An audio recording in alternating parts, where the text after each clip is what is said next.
We're now live, Beverly. Okay, thank you, Mr. Curl. I appreciate that. And Chairman, we can get started in just a few. All right, I'm thank you. waiting on a few more members to log in.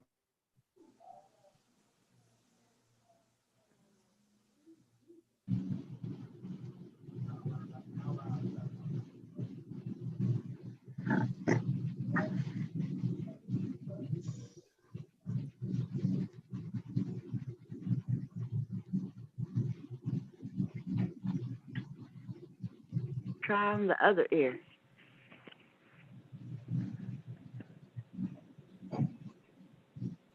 Join the meeting.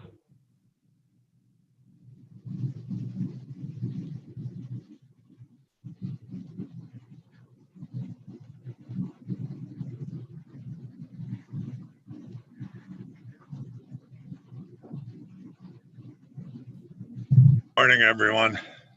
Morning. Good morning. Quick question, Beverly, were you able to get a hold of Mr. Lakakis? I was not, no, sir. Okay. Not even after those attempts that we talked about. Still Has haven't. anybody heard from Peter? No. No. No? Okay. I know he's been sick, so. And I know Miss Dion is in the back, reaching out to him as well. Okay. Okay.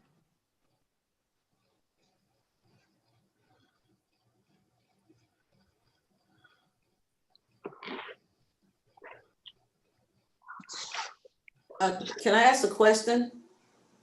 This is Dr. Robinson. The delay in the meeting is because of. Hi, Chairman. Dr. Robinson. We're getting started. Okay. I was working some things out on my end here. Okay. Okay.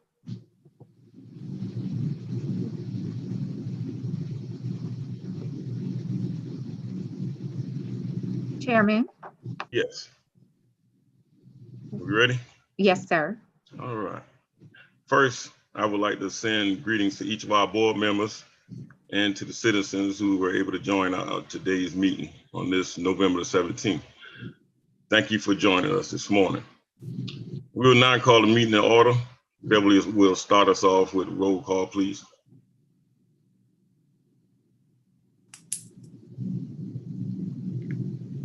Beverly, you're on mute. Oh, thank you. Good morning, everyone. Chairman Cody? Yes, I want you to start us off with a roll call, please. Okay. Yes, sir. Yes. All right. So starting with the roll call, I'll start with you, Chairman Cody. Here. Okay. Director Jones. Director O'Halloran. Here. Director Emister. Here. Director Leggett. Here. Director Lakakis. Director Robinson. Present. Director Stone. Director Odell. Here. Thank you. And Chairman, I just want to make an announcement. We had Commissioner Jones to call, and he will not be attending today's meeting. He has asked that the board excuse him. He has a leadership Savannah function. And can we do the same for Mr. Lakakis as well? Yes. Do we have a motion and a second? So moved. Second. All right. Thank you. We have a first and a second. Okay, now I'll do a roll call vote. Yes.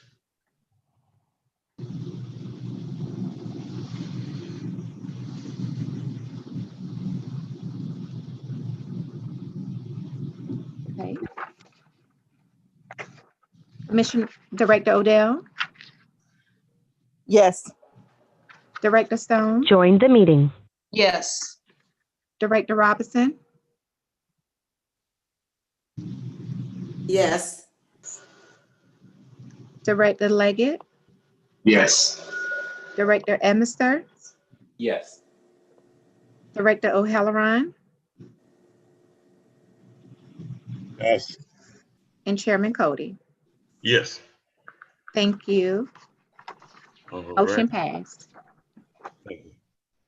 Ms. All right, I have an announcement to make on behalf of the CEO, Ms. Bakara Molden. She informed the board that she will be out of office from November the 14th through the 19th, and has appointed David Stearns, CAT's Chief Administration Officer, acting Executive Director during her absence.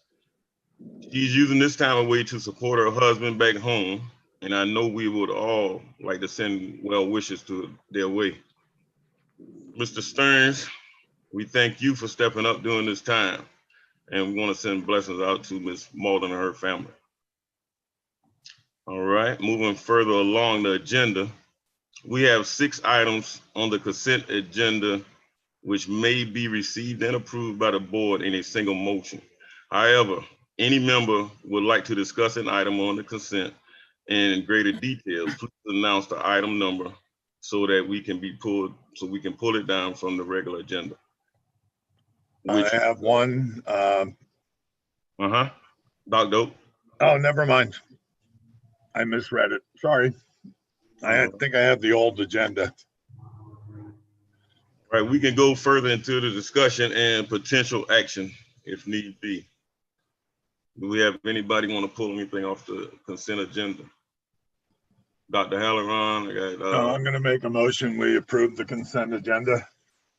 All right, and I got Dr. Robinson. I only had one question. On item number 4. Item 4. I just had I saw the amount, but I didn't see the duration of the contract, nor was that contract listed on the procurement contract in the attachments. I could speak to that. Oh, sorry. Go ahead, David.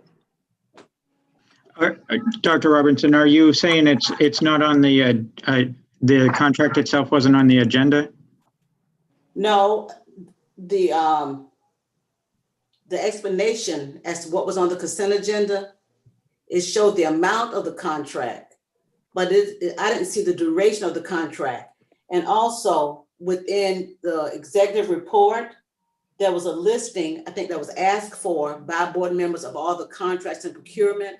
And you guys made a list, and this particular contract was now on that list as well. So the executive director's report listing of contracts you're talking about under the procurement section? Right. That is what would be board level contracts, i.e. over 20,000. Originally, this contract was not over 20,000. Right. So now I guess it should have start to appear if the board approves this, because basically the board is authorizing CAT to go above the $20,000 on this contract. So then it would appear in future listings if approved. And this is a 1-year contract that we're looking at, item 4? I think it's kind of on an as needed basis. The complexities of what we're, as far as COVID and financial matters, we're there isn't a set expiration. That's why there's an amount not to exceed. The idea obviously being the less we have to use it, the better, but there's no necessarily set expiration, because it's just a contractor as needed kind of services to help CAT through the time frame. And so what we did was set the you can't exceed this amount, so that it's not just like an open free-for-all kind of contract. Okay. Yeah, we're billed on that by an hourly basis, not on another system. They're not getting paid 10,000. They're billing us up to 10,000 additional dollars at $140 an hour, I believe it was. For the Ray Michelle, I believe it was actually 75 an hour. Well, I think they had 3 levels depending on who's doing the work, like any good legal group. That was GTI. Yeah. Do we have anything else? No, I'll keep my motion out there to accept the consent agenda. All right. So we have a motion. I'll second that. We got a motion and a second. Okay. Chairman, I'll go into the roll call for the vote. Yes.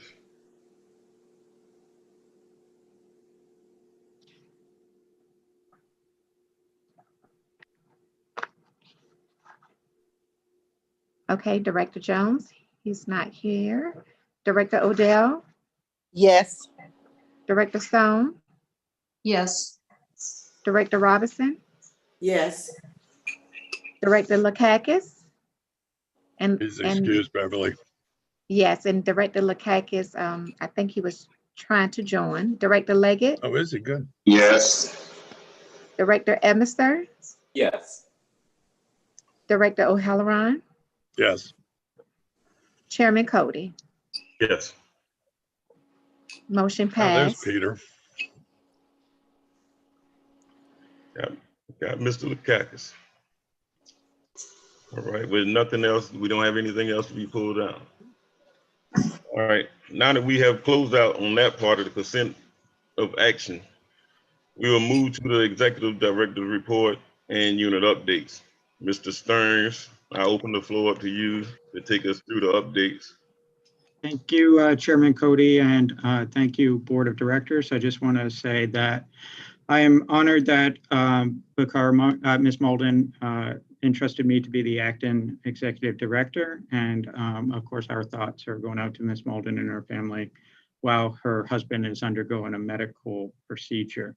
Ms. Malden will provide her portion of the executive director's report for October and November at December's board meeting. However, we'll run through each of the divisional updates, beginning with administrative services, which will be done by me. I'm just going to share my screen.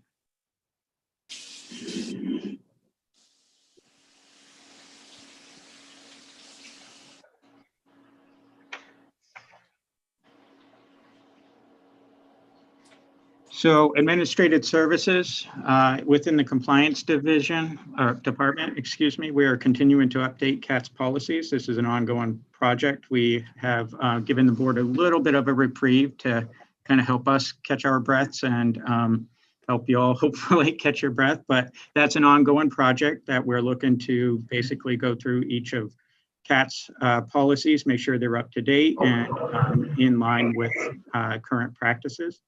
We have implemented the compliance program, including an anonymous hotline or tipster line, sometimes called. And so that's kind of getting underway, getting out the word to employees about the hotline. And so we're kind of working with communications to kind of formulate a internal marketing, if you will, strategy, just so that our employees know that, hey, there's this hotline, it truly is anonymous, and we encourage you if need be to use this. We're in the process of implementing a learning management software system. It's kind of an excited platform. The platform will also allow us to put all of our policies on a platform that's accessible to all employees, drivers, admin, everyone can access this platform. It's almost like an intranet that'll have all the policies. It also integrates some learning management functions. So that's kind of exciting, and hopefully we can kind of get that underway. David, I got a question there. Sure. Is that using the LinkedIn program? So we can use LinkedIn. So the learning management software oftentimes will be, you'll have like a PowerPoint or you'll have an acknowledgement like, hey, I completed this training. So we can use LinkedIn to say, go watch this video and make sure they did it kind of deal, and then certify that yes, or take a test kind of deal. So you can take questions, and then it basically captures that they did it. So we can prove that training was done kind of stuff. But yes, we can utilize LinkedIn as the content that's on LinkedIn for portions of the LMS that we can kind of direct employees to. So hopefully, once we get it underway, we'll get to see, more of the cool features. We're most impressed right now with the ability to present something, have a testing function, and then have record an audit trail if you will, of who took what training and that kind of thing. So that's incredibly helpful. Compliance also completed a safety departmental records audit. We're starting to get underway in compliance to be kind of an internal audit function too. And this is helpful to all departments because we can show them, okay, here's some areas we can improve on, looking towards triennial stuff and being triennial ready. Procurement, the electric bus, and Lenny Cooksey, the COO, will speak a little bit more to this, but the buses are ordered, but we're not really expecting them until, I believe, March. And again, the COO will speak a little more to that. Bus consortium, that's just kind of waiting through the contract award process. This is the contract that we will use to purchase other buses and other type of vehicles. Join the meeting. Legislative advocacy services, the recommendation was just sent to the board and approved by the board. So that's going to be moving along. The general counsel is still on the table, or on hold, I'm sorry. Susie King Taylor, Ferry Rehab, we have bids due on that December 4th. And so then we'll kind of get underway with that, which is exciting there. And our project management RFQ is in the stage of responses are in, and we're starting the evaluation process. HR is continuing to refine its processes and develop new processes to be a little more efficient and hopefully serve the employees better. We're close to finishing up a employee handbook, which will be exciting to have an actual printed handbook, if you will, or even in electronic format too. And then we are working on updating all job descriptions to make sure every position has the most current job description tied with it. So that's basically it for administrative services. I'm going to pass the torch on to Lenny Cooksey, CAT's COO, to give the service delivery update. Lenny? Yes, one quick question before we sure. move. Sorry. I was looking through the billing. What is the federal insurance company? The federal insurance company? Yeah, there was a payment of $9,108 and it doesn't say what the actual service was. I would have to look. Yeah, there's Correct. two that I had a question on. And what are the services that Mr. Bell is providing for us? Mr. Bell's a temporary project management service. So as you know, we have an RFQ out for project management. In fact, that's the thing that I mentioned is just under going to the evaluation committee. So he was providing some of those services as a stopgap till we got the full RFQ completed. Okay, I thought so, but for what project? Because that's a $10,000 contract. So for what project? I will have to double check on the exact names of the projects. I just don't have them in front of me. I can get that together and get it back to the board fairly quickly. Can you do that by Friday? Yeah. Okay. So I'll find out what the federal insurance, again, it's just not off the top of my head what it is, and I don't remember seeing that one before. I have a couple of questions as well for you. Okay. Cody, is it okay if I go? Yes, please. Okay. So the Join the meeting. The law firm. Yeah. What's the name of it? Which one? The one in Atlanta that we've been paying. So we used a law firm called Jackson Lewis. Is that? That's it. Okay, let me ask you. I remember when the CEO first started, she said that she hired them to deal with 2 employment issues. So we should see a contract for those services, and it's not in there. Additionally, she told us that she hired them, but I don't see how much we paid them for those services for those months. So that's 90 days worth of work. So they're not under contract. So you're talking about the board request for contracted vendors. No, So they're- I'm talking about that firm was hired to deal with 2 employment issues when the CEO first got here, right. because she told us about it So in the if you, meetings. sorry. So if you look under the number 2 of the documents that were provided, I think this is what you're referring to. You'll see them listed as vendors that we've used in the timeframe from June 2020 through present. So you'll see them listed. So but you're they saying that weren't we given- only paid them, you're saying we only paid them and they have only invoiced $5,000 over a course of 90 days? that- They've only invoiced 5,000. You're sure they've only invoiced $5,000? Well, that's what we paid them. If you look at the way the question was asked for number 2, so if we go to how the Oh, question was asked. I know how the question was asked. It asked for invoiced, contract, invoices, and payments. That was So- actually number 1. So if you look at the document request for number 2, the number 2 said list of vendors, what they were hired to accomplish, their assignments, and the projected date of completion. So in the folder number 2, they're under the list of vendors. So if you search for Jackson Lewis, you'll find them. Number I did 1 search was for it. I did search for it. Also, I think the information could have been organized a little bit better. And I think you probably know that, considering you're an attorney and you've done document production before. But aside from that, are you saying, okay, new question. Has Jackson Lewis invoiced us more than $5,000? I Are would have we- to search. I mean, it's something we can Okay, get if you you for could- Friday.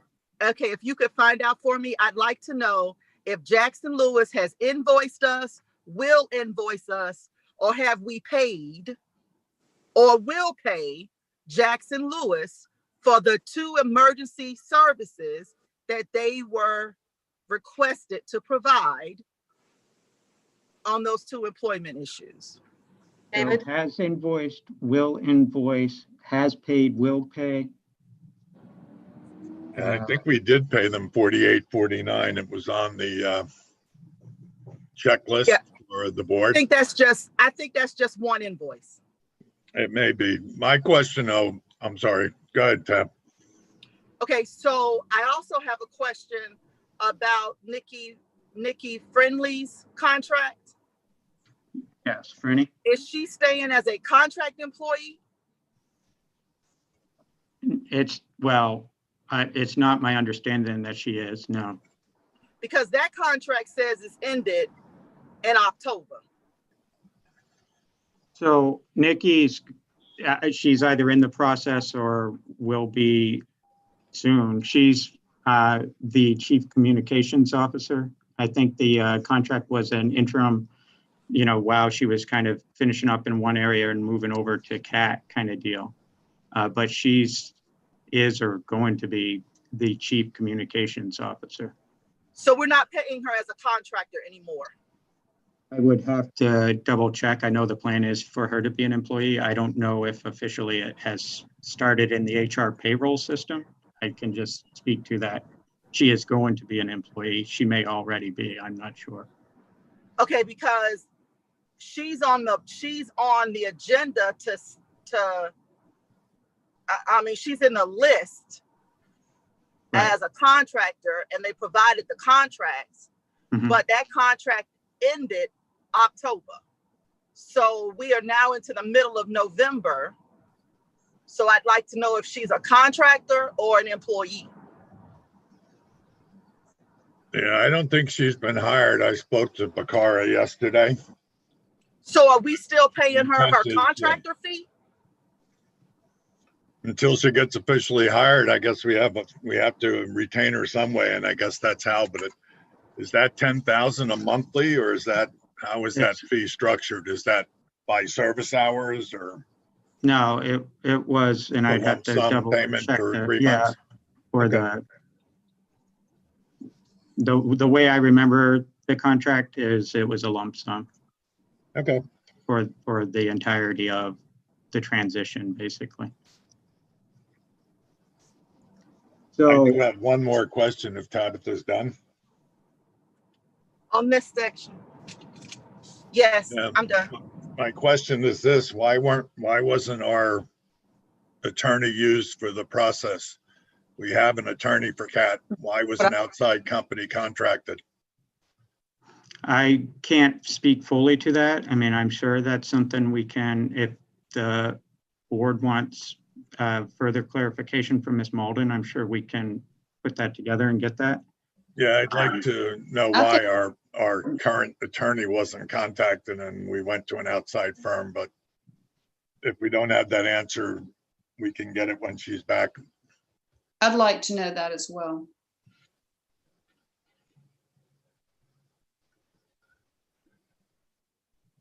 Do we have any more questions? David, I want to ask you a question. Sure. Do we have any more outstanding invoices to be paid to any vendors? I'm sure we have a lot of outstanding invoices. Do And you mean, what specifically do you mean to all vendors? yes, do we have any outstanding invoices that needs to be paid? I can't speak to the amount, but in the normal course of business, we always have outstanding invoices, so I would say yes. All right, and you saying you wouldn't have an amount for that? Not, I mean, we could, you know, probably put that together. I wouldn't have the amount right now off the top of my head or anything. All right, I think I want to request that to have to us by Friday also.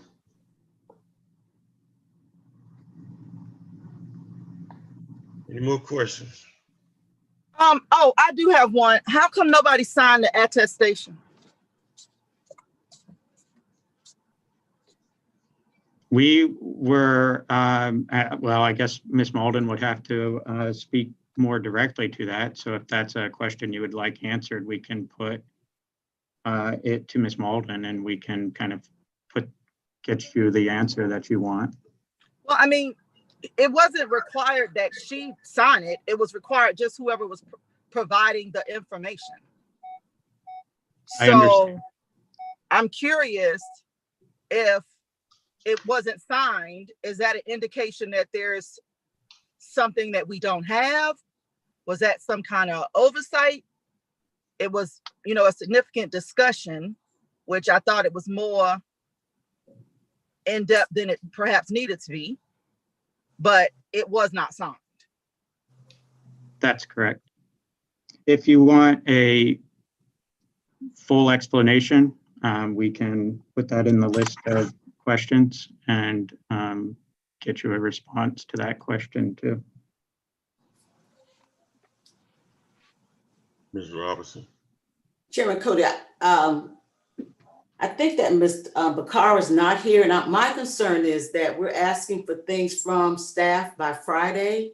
I just need to know, is that realistic? Today, I just need to know if it's realistic. I don't want them to commit to something that they cannot do. I believe Mr. Stern said it wasn't a problem. I mean, based on, so what I have for questions is, what is the federal insurance? What projects did William Bell provide services on? Jackson Lewis has invoiced, will invoice, has paid, will pay. Whether Nikki Frenney is a contractor or an employee. Why was our current attorney not used for, I think, the matters that Jackson Lewis did? All outstanding invoices. The previous list before the all outstanding invoices, I think that's fairly easy to put together. The outstanding invoices, I don't think will be a problem. We certainly can make our best efforts. I'm not in AP, so it's not the invoice process is not something I normally encounter as to how hard it is to get all outstanding ones or not, but I would think we could make our best efforts and probably do it. Certainly we'll try. I don't think it will be a problem. I don't necessarily if there's something I'm not, taking into account, then I think the board's reasonable. We can reach back out and say, hey, I didn't take this into account. But overall, I think we should be able to get those 1, 2, 3, 4, 5, 6 items to the board. It might be helpful to get a written, like what you exactly want. I took notes, unless you're comfortable with the note list I just read you back. But it might be helpful to get a list like the previous list provided. And then I think that always makes it easier to see it written to provide the responses that are requested. Hey, David, can you add one more thing to that list? What's that? The org charts that were sent to us as examples of how agencies are set up, those 2 agencies are substantially larger than ours, with entirely more employees than 300. So I'm more curious about an agency that's the size of ours than I am about an agency that's 3 times our size. Is this part of the document production or the supplemental information? I believe this is part of the supplemental, because the CEO wrote us a memo. Okay. And in that memo, it provided 2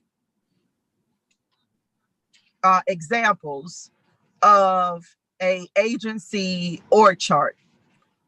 Those 2 agencies are substantially larger than CAT. And so you want an example of some similarly sized agencies org chart? I just think that it would be more appropriate, considering we only have approximately 300 employees. In fact, we have less than 300 employees. So I don't believe that a structure that accommodates thousands of employees would be comparative to a structure that would accommodate less than 300 employees. So I have the 7 things. I guess I'll just reiterate them just for clarity's sake to make sure I'm clear, so we can put together what the board wants. I guess before I do that, is there anything else? And then I'll just read a summary of what the board's looking for and make sure I have it correct. No. I actually asked Beverly a question yesterday to give us the total payroll for administration and its percentage of overall payroll. So similar to the old style, is that what you were looking for? Yeah, I think that's what we were talking about, because normally in an organization, administration makes up 20 to 25% of payroll. Just want to see if we're in line with that general information. I mean, it's not true in every agency, but that's pretty much a standard that, you don't need 60% of management to oversee 40% of the employees. So just to know what percentage of our overall costs that administrative is as opposed to union labor. So do you want to see it? So in the documents that were provided, there was the old salary. I think I'll just refer to it as that. We found that in the former CFO's computer. So we're looking at how to produce a similar report. I think we have something that will work. Just to get an idea, I think that's important to know whether we're way above average on administrative. Okay. I mean, I don't think we are. And I looked at the list of salaries, a couple that were included on there are no longer employed. So to total it, we'd have to remove them. But yeah, I think it's fairly easy, but whenever, within the next week or so is fine. Okay. I think we have something that will work, that will allow you. It'll basically break down salaries by department. Yeah, that's kind of it, because the ones we got were all non-union. So we didn't get any idea of what the comparison between the 2 departments are. Thank you. Okay. So let me go down through the list here. I think I have 8 items. Federal Insurance Company, what it is, essentially. William Bell, what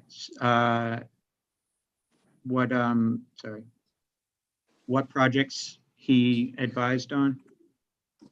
Jackson Lewis, what they have invoiced, will invoice, have paid, will pay. Nikki Frenny, whether she's a contractor or an employee. Why was our current attorney not used in place of Jackson Lewis? All outstanding invoices. Org chart example of similarly sized charts. Payroll percent of, so basically payroll percentage by departments. Okay. Most of this I don't see as being challenged. The only thing that maybe is something that requires the CAR's input. For instance, why was our current attorney not used? She's probably able to respond by Friday, but I just can't speak to her. As far as getting documents together, I think we can for Friday. So we'll certainly endeavor to try. Director Robinson. I just want to make one comment. I look at the graphs and the charts that we do, and we use a lot of colors. I would suggest that we consider kind of not using yellow or light orange because it makes it difficult to read. So just think about the colors when you use them as far as readability. That would be helpful.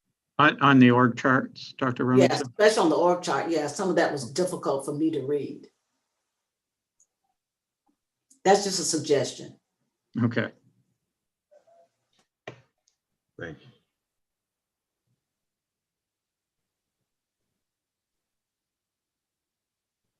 All right. Anything else? I do have one question about the lighthouse services.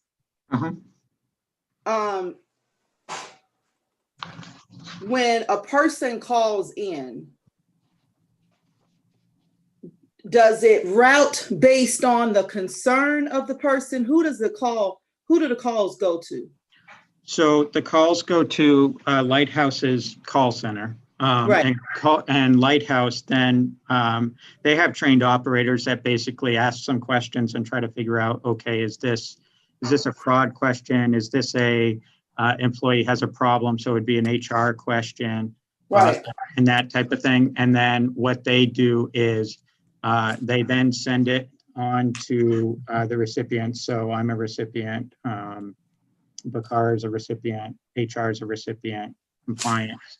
And they assign, they'll say, if the complaint is about HR, it doesn't go to HR, right? Correct. So if there's a named recipient in the complaint, the nice thing about this hotline, it's a best practice procedure. So the way we've set it up is if there's anyone, let's say they complain about David Stearns, because I'm a named recipient, it would not, it wouldn't even go to me, but it would actually bypass everyone and go to the chairman. So the idea is if somebody's complaining about a named recipient, they'll stop, there's a stopgap, and then it goes on to the, in this case, we elected to do the chairman of the board. So whoever the chairman is would get notification of this. So that's kind of this idea that way you can have a compliance hotline for even the top level stuff, and certainly any named recipients. Okay.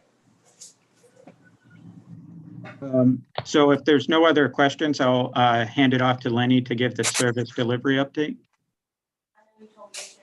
Yes, good morning, everyone. Just give me a second here. We'll get that pulled up. I wanted to take this time to really look at, life during COVID, give it an opportunity to really see where we are and, the kind of trend, the direction we're going in to kind of get a better idea of what we look like. So we'll go ahead and continue. If you can go to the first slide, please. So I took a look at our fixed route on-time performance.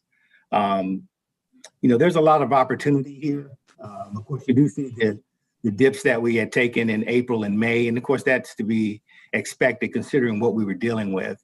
There has been some movement in that area, but again, there's quite a bit of opportunity. I just recently had a conversation with our new director, with our director of fixed route, really trying to put a plan together to kind of focus here. It's going to take small steps, but I do believe, we'll put a few things in place and, we'll be able to kind of impact that number that you currently see. Next slide. I also took a look at ridership. So we've had 5 months of steady growth in this area. Again, we're down overall, but we do see the trend growing. And, we just want to kind of track that. I mean, October historically, not just here, but in most transit agencies, October tends to be in a time frame or a month where you do see a lot of growth. And again, we're in line with that. So we'll just kind of keep watching ridership. One of the things that, we do have another bout of challenges coming ahead in the coming months.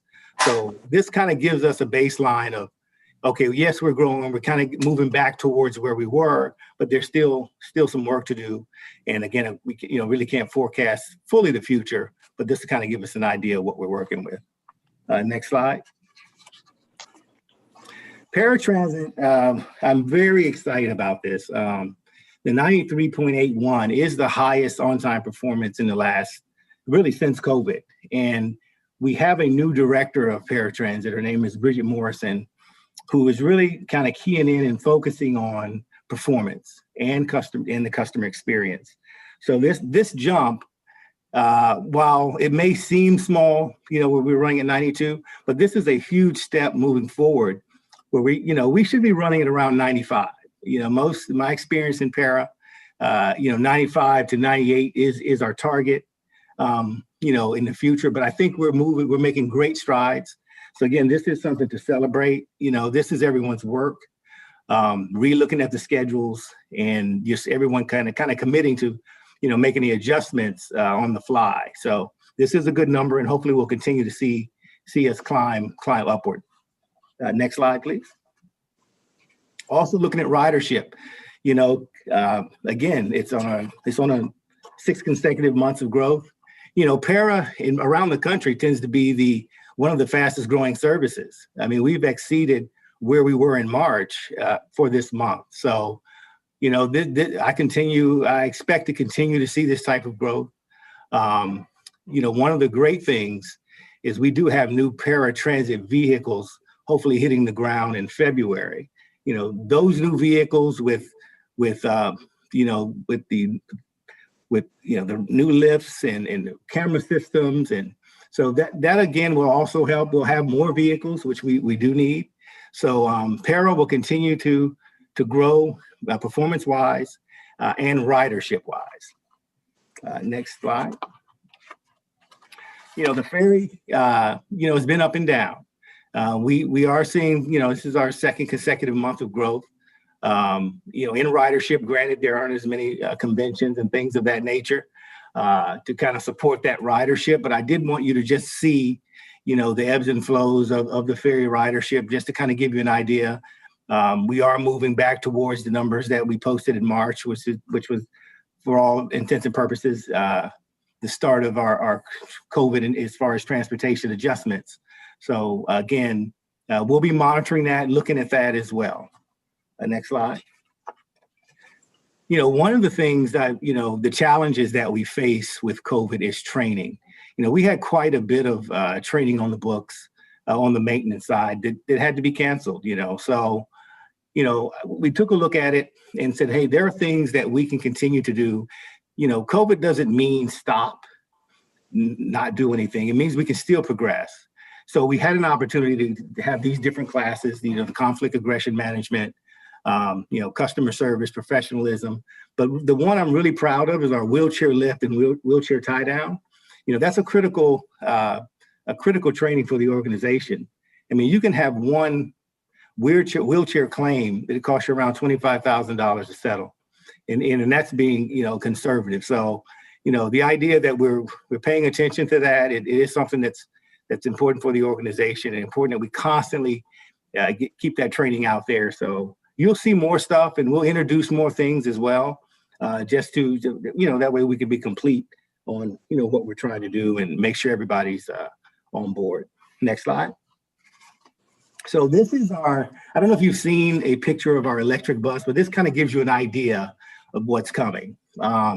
Steve Boatwright, our director of maintenance, kind of touched up the colors. This is an idea of what that may look like. Again, the original may look a little different, but just to kind of give you an idea of what we're looking like for the bus. I'm excited.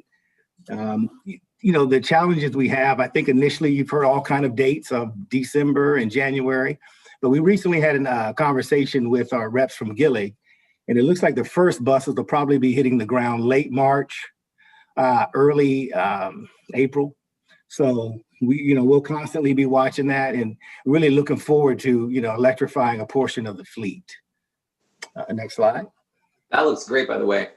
Oh, yes, I did. It looks good. Thank you. I'll make sure I'll let Steve know. Please do. Yeah. So on the bus charging station milestones, here's some things to kind of give you an idea. In order to run those buses, we need to be able to charge them. And, these are some kind of key dates that I picked out that are kind of like some high risk milestones. As you noticed, two of the really most important dates, hey, charging station construction starts 12/1. So that's right around the corner. And of course, our project complete date, we pushed it out a little bit, but we're looking at, the 28th or the end of February. The good thing about this, and I know I've had some questions say, hey, where were the buses? What happened? The plus of this is having the infrastructure in place prior to the buses getting here is the best way to go on that. So, this will take some time, but we are now, we're now in motion. It's becoming real. And I'll share pictures and different things as we move along. So you'll get an opportunity to see where we are with the charging stations. And I believe we can go to the next slide. That's it for me on that. Lenny. Yes. Real quick, just looking at those dates, yes, that might be a really fun opportunity for Nikki or some of the news folks to get involved. I think having folks see, the heaviness of Sure. us lifting ourselves up into electrification. I agree. Could be very exciting. That's good. And what I'll do is I'll make sure I share the dates with marketing communication, and they, kind of have a nice big splash around the progress of, from nothing to the actual buses running. So that would be a great story. And I will absolutely make sure I share it with marketing. Great idea. Thank you. And then what is switchgear? What does that mean? So the switchgear it's one of the main components. So, Connectors. Right, of the connectors. So the primary pole goes into the transformer, and then it goes into the switchgear. So it's like a critical piece, along that process. So that is what that is. Great. Very cool. Very cool. I have a couple of questions. Yes. I'm a little bit concerned at our ridership levels. We don't know if there's going to be any more CARES money, and we are significantly down. Paratransit is certainly something that the county has to pay for. So, although I want people that need paratransit to use it, but we've always tried to encourage people to use fixed route as much as humanly possible. So my concern is we're down in ridership still. If you look over the past few years, and even when ridership was free, I'm just worried about this balance. If there is no more supplemental funding for, I don't think we are sustaining ourselves by any way, shape, or form. Right. I agree. It is the numbers are alarming, even coming, here from Louisiana, and the numbers there, and working with 20 agencies across the country as part of a team, we're down, just in transportation all the way across. So I do agree. It is something that we've got to keep an eye on and kind of make decisions as we go along. I know in most agencies, true, we'd like to some of the people that are able to, to be able to use fixed route to kind of transfer that over into that service. But, it remains to be seen. I do know, politically, as you mentioned, it may or may not be another round of CARES funding. Prayerfully, we will get that. But in the meantime, I just wanted to bring you the numbers so we can see and start making decisions, based in and around ridership performance and, and the customer experience. So thank you for mentioning that and sharing it. So you are correct. Chairman Cody, we have Dr. O'Halloran. Yeah, Lenny, just a couple of things. When are we going to be starting the next paratransit class? We have what, like 17 or 18 vehicles coming in? Yeah, so right now, the number of trips that we're running a day, so we may average anywhere from 350 to 400 trips a day. So based on that number and the number of current operators that we have, we're in line to sustain that service. So there is no immediate need or immediate look for a new class. Where we would see that is if we added, say, another 100 trips a day, then clearly we would need to move in that direction and start a class of maybe 10 would probably sure up the bottom line. But right now we're holding serve, as they might say, based on the performance and the number of operators and the number of trips. Yeah, because I know we always have those crazy figures on Wednesday still, and no one has really ever figured that one out. That is tough. Question. Yeah. Oh, go ahead. No, you're right. Wednesday is a handful, but I think we can get our hands around that. So that is something that with the new director, we're looking at how do we structure our staffing. The ideal situation in any fixed route or para service is really an extra board. Those are additional individuals that you can use for those services. So we know that's the goal ultimately, and we're going to work towards that. Okay, and I know the on-time figures have been dropping drastically. Is there an industry standard for that time zone? I know we're basing it on a minute before and 5 minutes after. Yeah, what you'll find is across the country, it varies. I think the 1 in 5 is reasonable. Some places you'll see it less than 1 in 6. I mean, we're in a reasonable time frame. However, there is a tremendous amount of opportunity. 60% isn't anything that, there's a lot of work. We should be coming in around 80. I mean, that's a national standard that's considered good. But there's a lot of work to get there. And I want to start tracking it so you can see the progress that we make heading in that direction. Yeah, I know we had talked about putting in delays along the routes to allow drivers to catch up. And because I sat there one day at a board meeting looking outside, and it must have taken 8 minutes for this guy to put his bicycle on the front. Yes. And immediately that bus is behind. And unless it super speeds its way through the route, every single stop is going to be behind. Yes, I agree. Basically been at 0 for the entire route. And there has to be a way to, I don't want to call it fudging, but to make those figures look better without cheating, I guess. No, I agree. I mean, there is a way. And I think maybe it might have been a year ago, I think the direction of Let's Go was part of that direction. That was not passed. That is part of the answer, in addition to other things that we can do, for now. So it'll require a restructure. We're not there yet during this time, but we can make small steps forward to kind of lay the groundwork for anything happening in the future. Yeah, I got two things. Plus, putting handicapped people on takes longer than someone who's fully able walking onto the bus. And I just one last question. It was an oddity I saw on the reports. In December of 2019 and January of 2020, the cost per ridership doubled. Yet the ridership numbers show that the numbers of riders were level. Was there a reason that happened? I can't figure that one out. It doesn't make sense to me that one would be not related to the other. Right. Yeah. I don't know if you have it in front of you, but it's just something that I caught that looked odd. I actually do not, but I can get that answer for you. I'm having the opportunity now just to really go back over our data or whatever I can find. Yeah, and we got You know, tons of trying it to right make now. trying to make sense of things and you know, come up with a plan that we, you know, we can move forward. But I will be able to get an answer for you on that, so we can discuss that. Not a problem. Yeah, and it's just some, you know, every once in a while we see these crazy figures show up because the cost back then was the same as the COVID cost. It Right. was like $12 a rider up from 6 something. So it's, wow, what happened there? And the Right. ridership was even, and we were Gotcha. still charging fees. So something didn't make sense there, but that could be just an obscure piece of data. All right, thanks, Lenny. Yes, sir. Thank you. Not a problem. Lenny, I got a question, and also Yes, this sir. is kind of going back to something that Ms. Stone was talking about.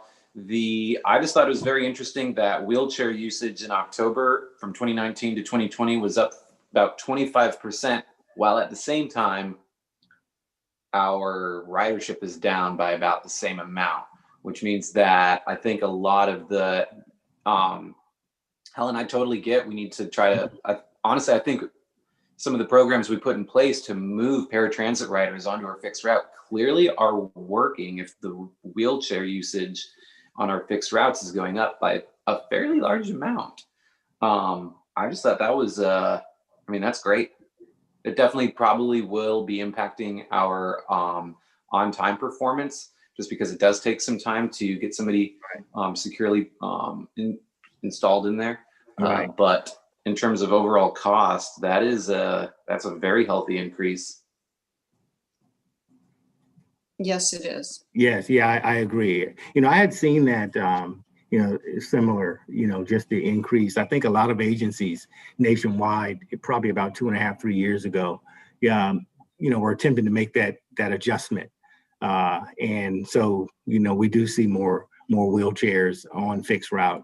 Hence why I mentioned about the training, wheelchair training, and, you know, just constantly being aware of, you know, how to hook up the wheelchairs and things of that nature, because, you know, you do see the influx of wheelchairs, but also shifting over onto fixed route. So, you know, it might be helpful as we try to maybe optimize our routes and our paratransit and our wheelchair operations to be able to see what routes people are using the wheelchairs on. I mean, a 25% increase in wheelchair usage while also having a 25% decrease in ridership year over year. That's a significant, you know, this isn't 5 or 10%. That's a lot. Right. I'd love to sort of dig into that number a little bit more, make sure that it's absolutely, you know, that it's accurate, and then see, is there anything we can take away from it?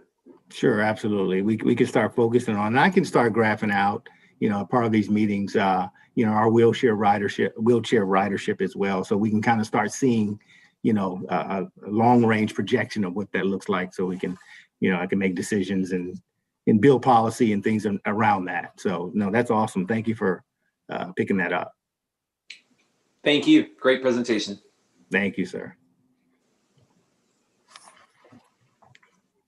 All right, thank you, Mr. Cooksey. Now, I'm going to send it on over to Charles Hall. He's CAT's Chief Safety Officer. Hi, Charles. Good morning, everyone. Just want to share with the board some of the significant events that we had here in safety and security over the last month and beyond. One of the things that we're constantly monitoring is the number of COVID-19 cases that we're having to contend with. As you can see, the numbers nationally are going up. So Georgia and thusly Chatham County, we're in line with it. That does impact our ridership in both ways, because we do provide transportation for a lot of the first responders, critical workforce members. So we want to make sure that we're cognizant of that.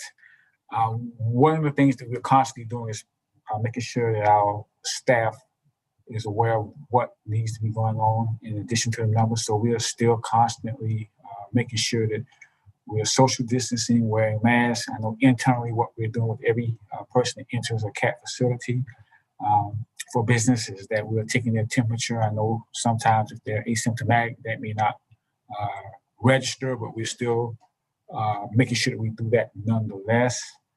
Again, still monitoring the numbers and making sure that we are following the science in terms of how our operations, our safety measures roll out. As reported earlier, we did get all of the barriers installed, and for the most part, the installation of the barriers was very successful. There were one or two operators that may have had problems negotiating how to function or utilize the barriers, so we've actually instituted some training that is being rolled out as needed, and we're constantly monitoring the usage of the barriers. We hadn't had any real significant complaints yet, but again, it's kind of new to our operations, so we're constantly monitoring that and making sure that it does provide some level of safety for our operators. Next slide, please. Some of the things that we're doing too here is making sure that our security is in line with what facilities and our operations need to have to make sure that we're maintaining the safest environment possible. So one of the things that I'm doing with other staff members is we're looking at fully integrating a card access system. Right now, we have a multitude of keys, as every door in all the facilities require a key, and keeping up with keys has become an arduous and ardent task. So we're trying to move that process into the 20/21st century in terms of security expectations. In doing so, we're looking at implementing everything that we do from a security standpoint into a system so that we don't just have like a one-off. So we're looking at how that would impact our security, the movement and flow of people in and around facilities. We're also looking at our security provider. We've got some complaints early on about the security company itself, so we're evaluating that. So far, it's working out well in terms of what we're coming back with. And in that same vein, again, I mentioned that we're looking at security as a system. We're looking at camera placement. We're noticing that some of the cameras that we do have are not operational. So instead of changing one or two cameras, we're looking at the cameras as a system, and that also includes the camera's ability to record. So we're looking at some potential vendors that may be able to correct some of the issues that we're coming up through our assessments. One of the other things we're looking at from a security standpoint is reimagining our employee credentialing. Right now, each employee is issued, well, it's not even an ID, it's actually a card for a card reader system.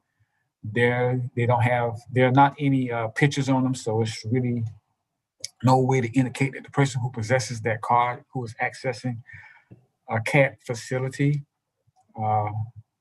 actually belongs at CAT. So we're looking at making sure that as we look at credentialing, that it is in line with industry standards and expectations of providing most security related access as possible. Next slide. We're also having to, we had to, and I guess it's still an ongoing process, but we kind of ramped down a little bit with the pre and post election expectations of the potential of public unrest. We kind of looked at some of the expectations. I tapped into some of my sources from the private security world and from law enforcement. We did get some indications that there were some activities planned, but there were no specific activities. But in that same vein, we were able to enhance our security posture here at CAT. One of the things that we did was we increased the amount of supervisors that we had in our operations component. We also increased our security guard footprint down at ITC. We made sure that there were constant communications among our operators in terms of remaining vigilant. We didn't see any real protests here in Savannah. Fortunately, I know there was a potential skirmish at the corner of Victory and Scareway that did not impact transit at all. There were a couple of other impromptu protests, but nothing significant. In the midst of that, we also had to prepare for a hurricane. It was kind of difficult at first because it was tracking away from us, then it took a turn towards us, and then it missed us to the south. During that whole process, we were able to review our existing hurricane plans. We did identify a couple of gaps in the plan, so we're working through those now. during that whole week, we were able to give weekly updates so everyone was in the loop. I reached out to SEMA. They did not stand up any of the EOCs or plan any calls. So we worked internally to make sure that CAT as an agency was prepared. And unfortunately, we still have 2 more weather events out there. We have Iota and Kappa, so I'm monitoring them. They don't look like they may be a threat to us, but initially Eta was not either. So we're still continuing to track that as this unfortunately happens to be a prolonged hurricane season. In closing, we're also looking at some safety and security initiatives that we're planning moving forward in terms of promoting safety and security throughout CAT and throughout the community. And we're also looking at some safety and security-based training for all of our employees. That's all that I have. Thank you. Are there any questions? I have one. Yes, ma'am. I noticed on your first slide, you talked about the data as relates to COVID cases. Yes. But there was no mention about how we're handling as far as CAT is concerned in the office, in our facilities, or on our buses. So we've had no reported incidents of COVID within our no, ma'am, we have not had any that I'm aware of that were attributed to CAT operation. And again, internally, we are practicing social distancing. Everyone in the facility has to wear a mask, and we're taking temperatures daily, assessing the amount of hand sanitizer available.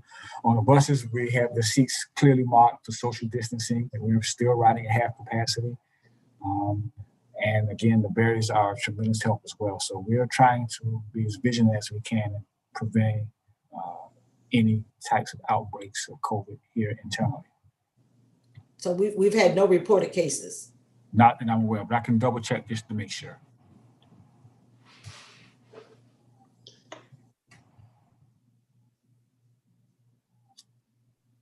Actually, I think on the reported cases, there were 2 from outside contact of CAT employees, but not related to the actual operation of CAT. Right. I mean, we can't follow them all the way home. We can only provide protection when they're under our care. Correct. Good report. Thank you. Thank you. All right. Thank you, Mr. Hall. Now our system development update will be provided by CAT's Chief Strategy Officer, Bren Dice. Bren? Thank you, Mr. Stearns, and good morning, Mr. Chairman and members of the board.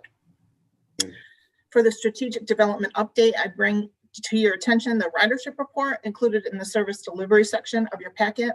I know we touched on this a little bit this morning in your conversations already, but while we are still down in ridership due to COVID-19 and other factors, we did see an increase in October of approximately 17,000 passengers from the previous month, and that is something to note. Also, you can see we're holding steady in just about steady in passengers per hour. Last month it was 10.6, and this month it is 10.5. I know that our target in a non-COVID world is 18, but considering we are social distancing and requiring half capacity, 10.5 is a decent number. In other news, my team is excited to be working with the city staff in Garden City on potential expansion services in that municipality. We will have more information to share as that work continues with the Garden City staff. As you know, our team submitted 2 grants in October, both FTA grants. And in addition, we are working closely with the City of Savannah as a community partner on an additional application due later this month. We've also implemented a pilot bus stop in the newly annexed industrial park at Morgan Lakes Industrial Boulevard. We're working with businesses in that park to find the most effective solution to get their employees to work via Chatham Area Transit. And we're excited to be that property has annexed into the city. So it's in our transit district now, but also to be working with those businesses and really finding the best solutions again to get employees to work. That's my update. Wait, Bren, repeat that last sentence one more time. Yes, sir. I don't know exactly what I said in the last sentence, but it was the last bullet point was we've got a pilot bus stop. So there's a Morgan Lakes Industrial Boulevard is over there on the west side. It was recently in July annexed into the city of Savannah, which is awesome. That also means it was annexed into the transit district. So we've been working with FedEx and a couple other businesses there in that industrial park. They really saw transit as a huge asset to their employees, to their base. Obviously, FedEx has a huge influx of business right now, certainly during all of COVID, but definitely at Christmas and during the holiday season. So they are super excited that we implemented this pilot program. We're trying 6 months of this bus stop there in that industrial park, really working on looking at the numbers and seeing when it's the best time to be there, when they aren't going to need us as much, so we don't need to go out there all day or all weekend. And so we're giving it 6 months to really build up the ridership. And we've seen some good numbers in these first couple of weeks. We started that on November 2nd. So just 2 weeks in now, but we've seen some great numbers and we're excited to be working with those businesses and really getting more folks on the buses. That's very cool, just because I think that is a story we need to be able to tell with as much data as we possibly can as we seek to expand our service district and work with other, I think, kind of like this new cat that we've got right now as we seek to deploy more services to other warehouses and similar types of industries. That's very exciting. Thank you. Yeah, thank you. Halloran, I got Director Robinson. And I want to say that it's a great report, and I think the marketing piece is critical. But I also want to ask, I went through the, is your report, do we have a copy of your report in our packet? Because I didn't see it. You have the monthly ridership report, which comes from my department. And as this was my first month reporting to you, I did not do a formal presentation, but next month you'll see a formal presentation from me as well. Thank you. Director Halloran. Yeah, when does FedEx start flying into Savannah Airport? Isn't that coming up soon? So that center is going to be really busy. I heard I don't know when it started or if it has started, but they're supposed to be coming in and out of Savannah International Airport very soon, and they're going to be busy over there. I don't know if that has started yet, but I do know that they are growing in leaps and bounds there even before COVID, but then certainly after COVID hit, just a lot more employees and round the clock service out there at that industrial park. So we're happy to I see Mike Becker's on. Mike, you have any update on that for FedEx coming into Savannah International? Is he on or is he just hiding down there? He texted me before. I'm on. I'm trying to confirm whether we actually have service at this time. I believe we do. And I am certain that within the next year and a half, we will move from 1 plane per day to 2 planes per day, because currently one of the planes is flying into Jacksonville and trucking freight to their distribution center. So it should be soon, we hope. Yes. Great. And my one other thing that I'm going to mention for probably the 12th straight board meeting, we need to drop that number from 18 on the fixed routes.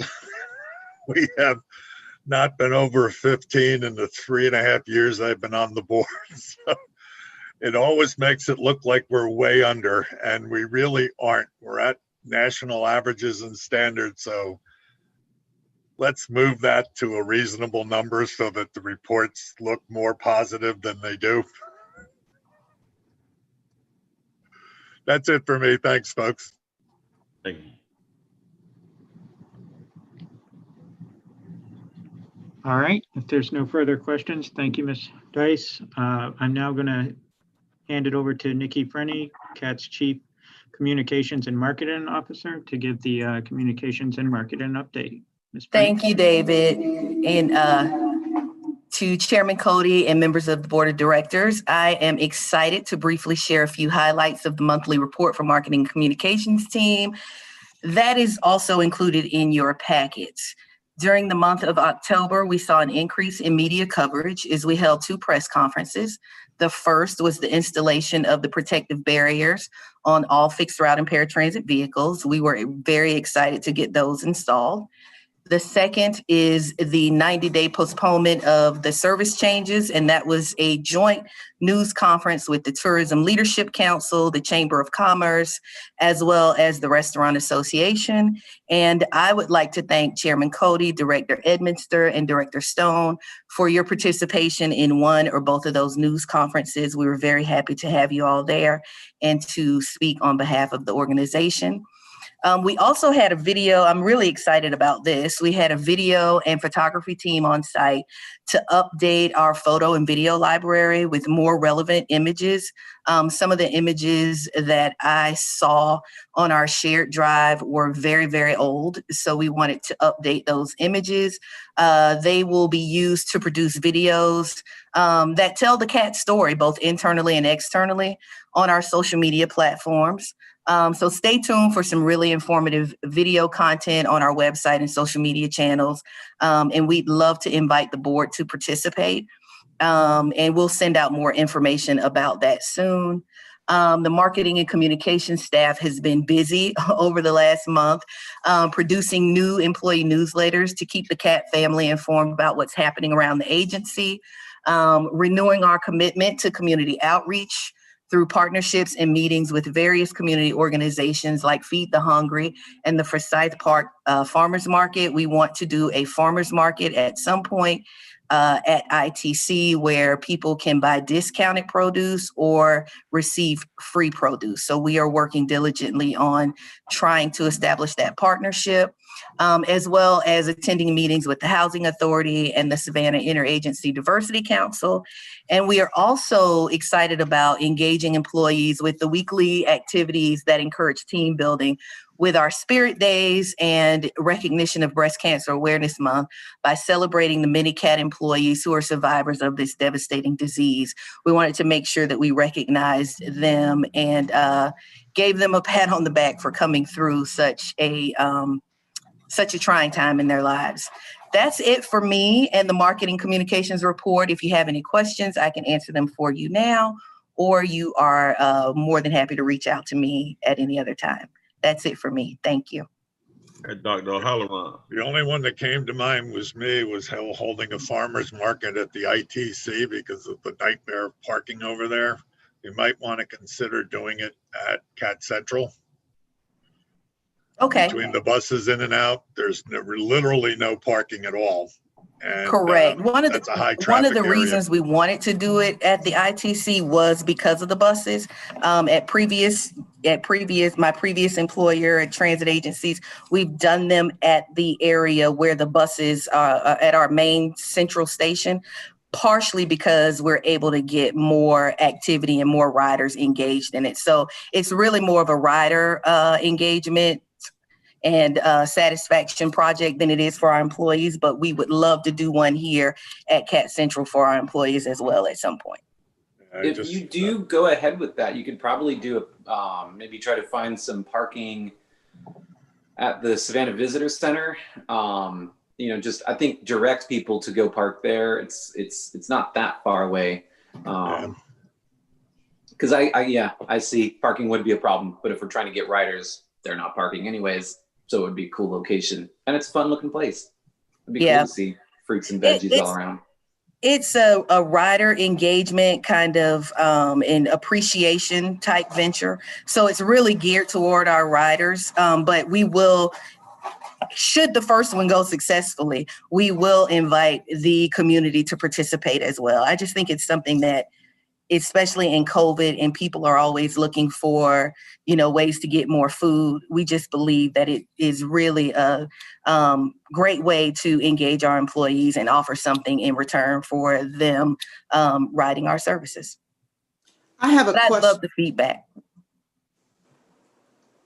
All right, go Deb.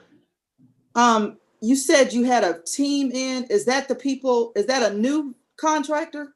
No, they actually work for me.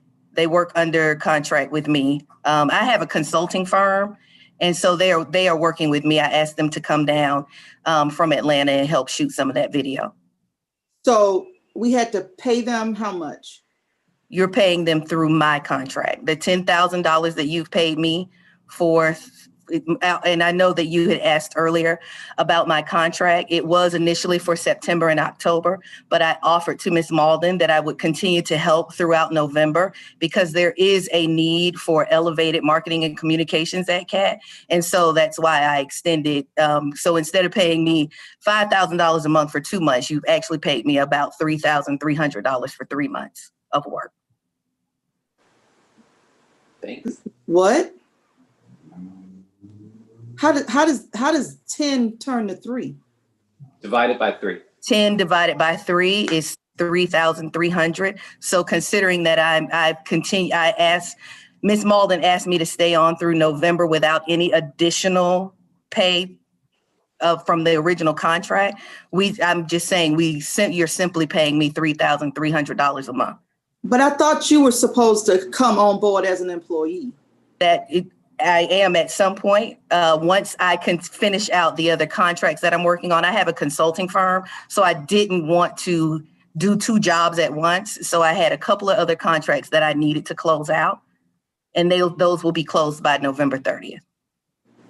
Okay, so we also have a firm that we contracted with for marketing that Patricia hired. So are we still paying them? That I am not 100% sure of, but I think they are on a call basis. But I can get that information for you.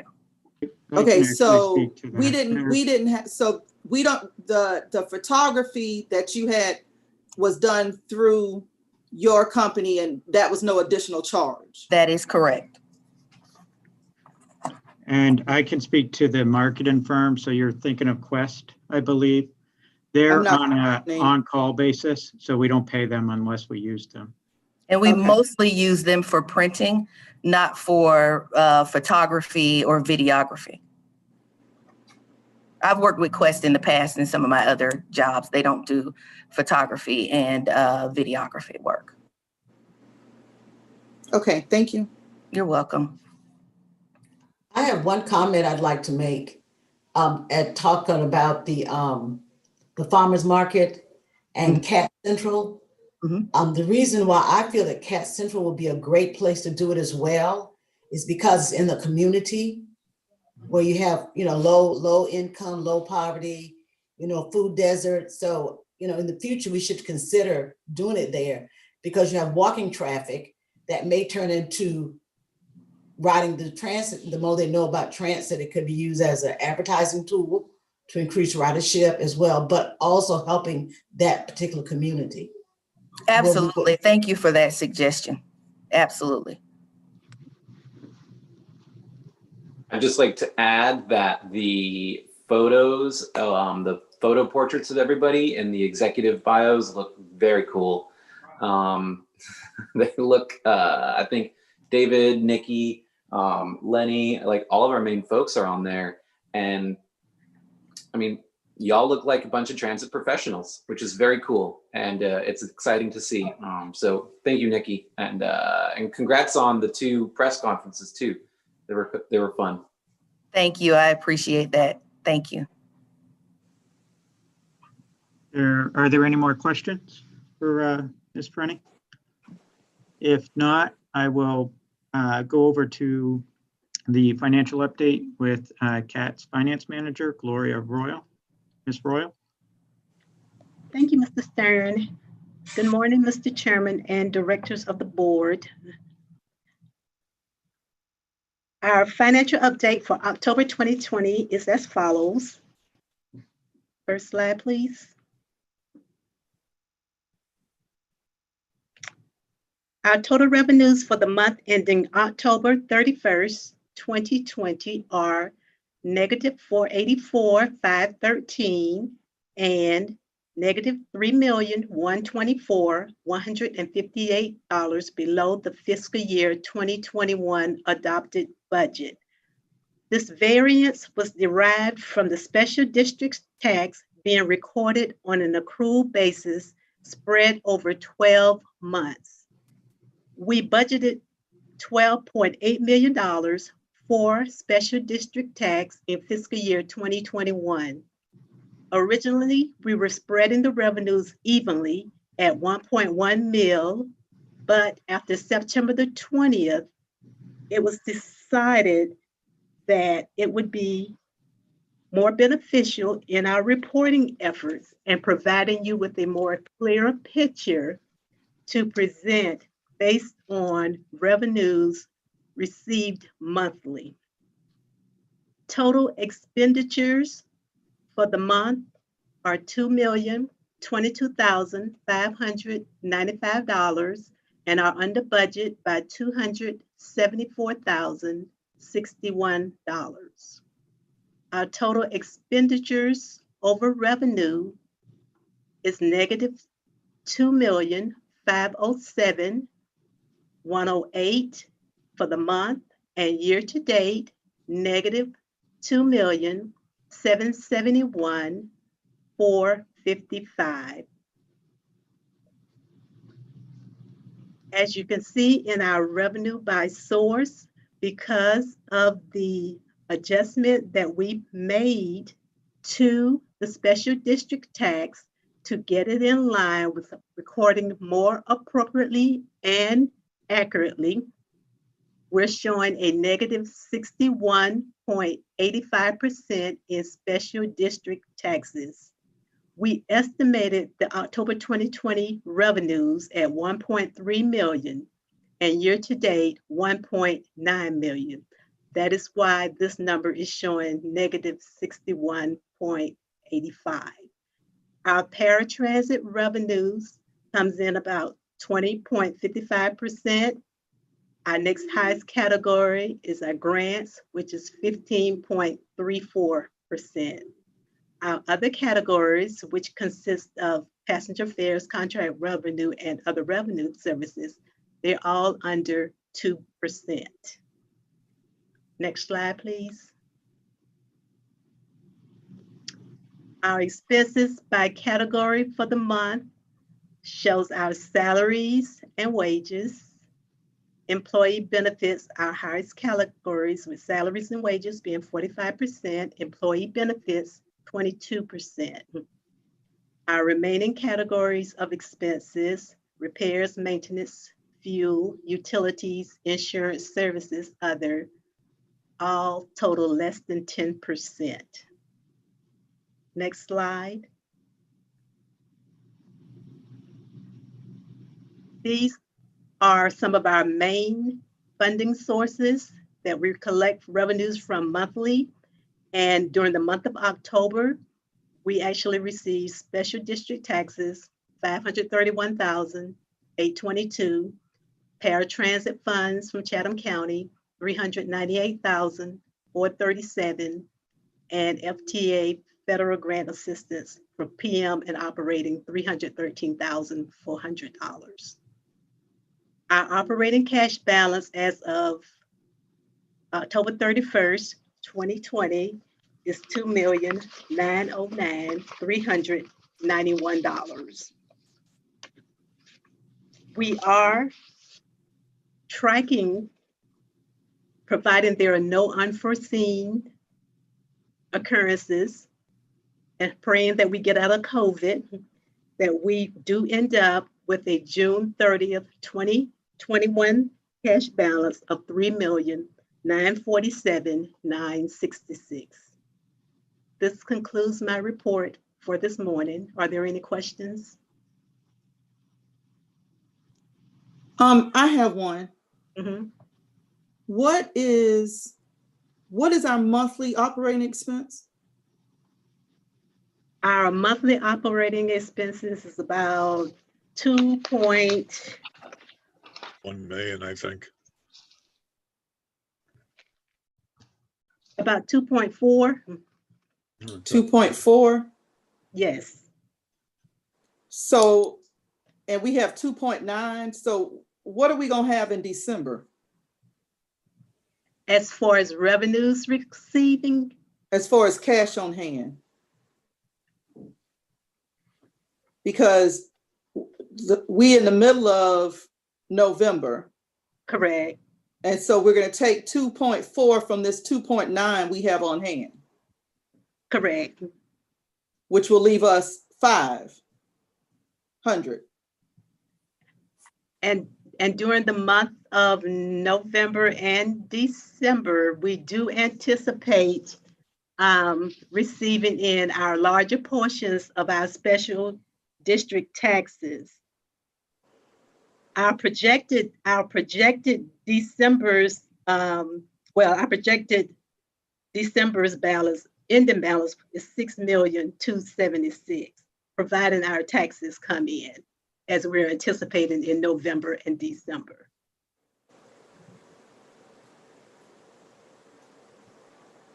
So this would be from the tax from the property taxes, the transit tax. That is correct.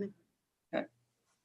And did we factor in starting to charge fares in December? I think December 1 we're to start. Well, we had to go back and we had to do an adjustment because originally we were saying November 1, but now we're doing it based on December 1, if that is approved. So was that factored in your estimate of what the revenue is going to look like come December? Yes, ma'am.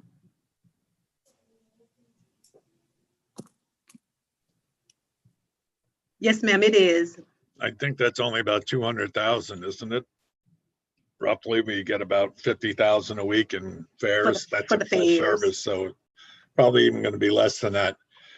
Because December is our lowest. December is our lowest month, right? As far as receiving the revenues? No, as far as ridership. As far as ridership? That I would have to check unless Mr. Cooksey has that information or Ms. Dice. Yeah, I don't have that offhand, but we can look historically and kind of confirm that. But December does tend to be lower ridership, in general. So, that would be true. I probably have to get the exact numbers, but that's correct. Well, actually, on the report that I mentioned earlier, it was actually level right through December and January of 19 and January of 20 from last year. So I don't think that's going to drastically change. So I think that estimate is probably close because it is such a small percentage of the revenues for CAT in general.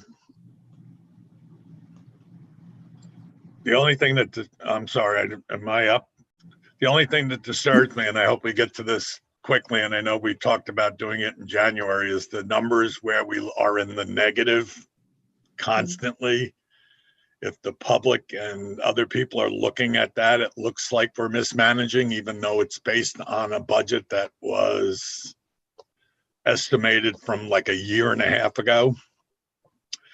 So when we get to the amended budget, we're going to see those numbers be much better. We're not going to be $2 million a month in the hole. It's going to change. So the faster we can get to that, the better, because the public is watching and a lot of people are watching what we're doing with the money after what occurred with the CARES Act and the COVID and everything else.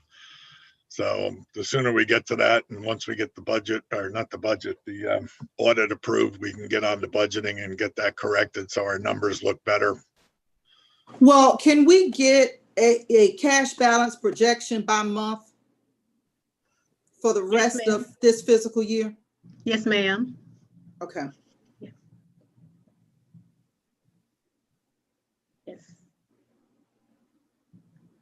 Thanks, everyone. A lot of information today. Good to see. Are there any other questions? If not, that concludes our unit updates, and I'll give it back to Chairman Cody. All right. Thank you, David. Thank you and your staff for providing us with your unit updates. That was very informational. I thank you all for your hard work. At this time, we have an executive session on the agenda for the purpose of personnel matters. Point of order. Commissioner Cody, I'd just like to make one announcement. Depending on the executive session and the length of the executive session, I may have to excuse myself. So I need to know in old business and new business, will we be voting on anything when we return? Yes. Well, I want to take that RFP for legal services off and have it redone. I think that RFP is no. So I want to take it off completely.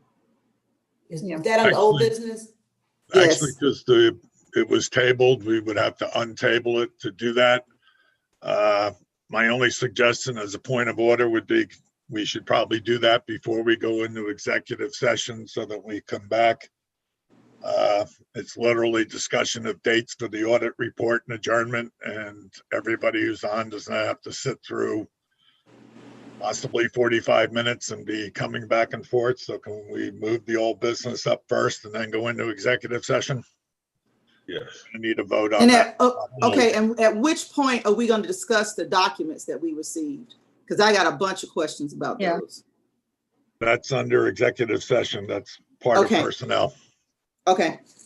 At least that's what it was intended for. Okay. Was that a motion, Dr. O'Halloran? Was that a motion? Yeah, I'd like the motion that we amend the agenda to put all business before the executive session. Second. Motion passed. Now take a roll call. That motion is second.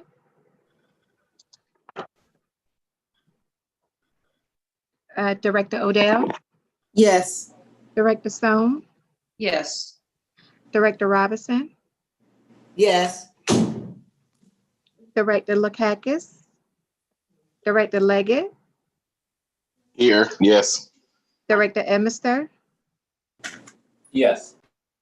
Director O'Halloran? Yes. Chairman Cody? Yes. And this is for making an amendment to the agenda. Do we need to make a motion to go into executive session now? No, we're under all business, and I'm going to make a motion that we untable, that we take off, put the legal service contract back on the table. Okay. We need a second and vote on that. I second. All right, and I'll call for a roll call. Director Odell? Yes. Director Stone? Yes. Director Robinson? I had to step away. Okay, the We're motion is. untabling the motion for legal services. Are we tabling it again? Untabling. Bringing back to the table. Yes. Thank you, Dr. Robinson. Director Leggett? Yes. Director Emister? Yes. Director O'Halloran? Yes. Chairman Cody? Yes. Okay, motion passed. And I have one more motion. Since we've untabled this, rather than dumping the RFP completely, I would like to motion that we reject the evaluator's finding and that we award the contract to Buhan and Falligan. Second. Thank you, and I'll do a roll call vote. We should have discussion if anybody wants to discuss. Sorry, Cody, I'm just so involved in that. I keep cutting into your time. Excuse me, I'm overstepping. I have one discussion. The RFP stated that the attorney would report directly to the CEO. I think the attorney should report to the board and service the CEO and agency. So I want that changed. And then I agree with awarding it to Bowen Falligan. I'll accept that change to the motion. And I will accept the second. Okay. I got a question. Once we do this, will we have a contract that we can literally see, know what we're paying, how often we're paying, a more formal process? Yes, we can request that as a contingency of the contract award. I see David's using the hand signal. I like that one. I don't know why.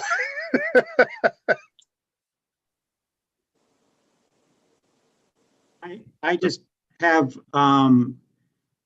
something, I don't know exactly the best process, but my reading of the FTA regulations is the board can reevaluate an award. So you could reevaluate based on the criteria stated in the RFP. So my understanding of what a board can do, you can reject it, you can accept it, you can send it back for reevaluation, or you can evaluate it yourself under the same criteria. So I think we can't. Yes, we can. Where's Ty? No, I Yes, don't think we can. Okay, Because this has come up before. Show me the, listen. We can This award a came up under the contract concrete.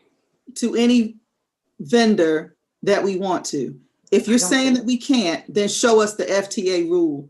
Show us the rule.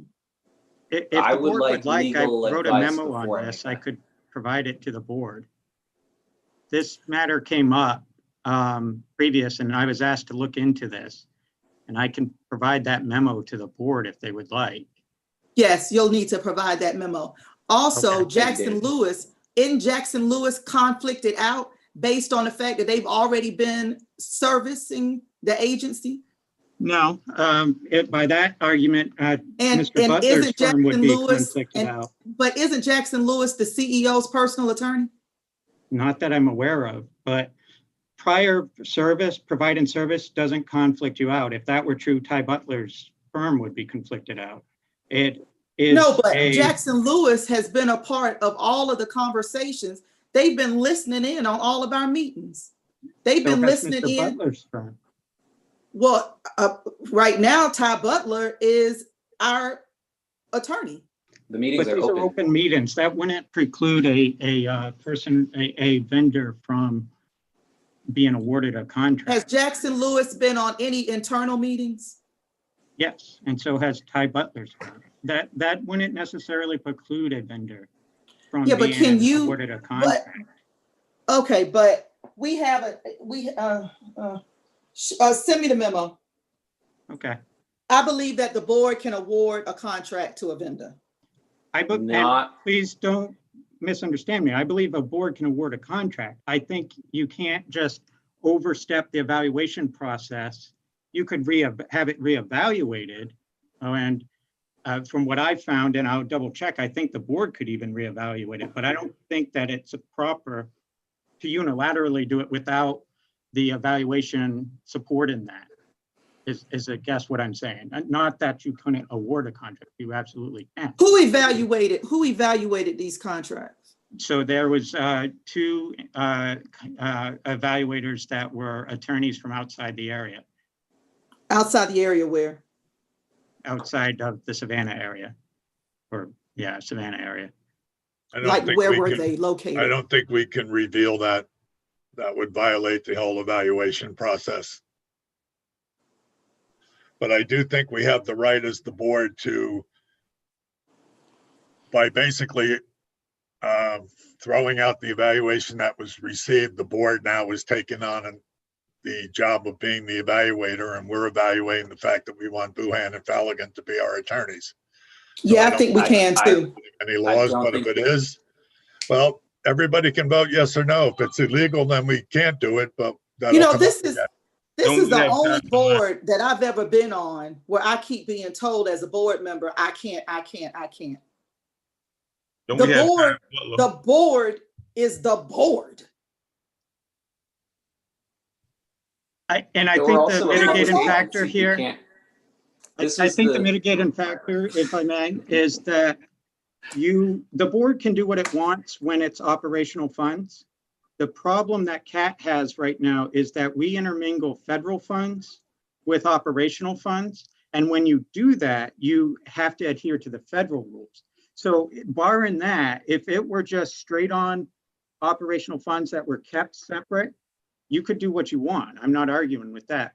The problem becomes when you start intermingling federal funds, which we do under our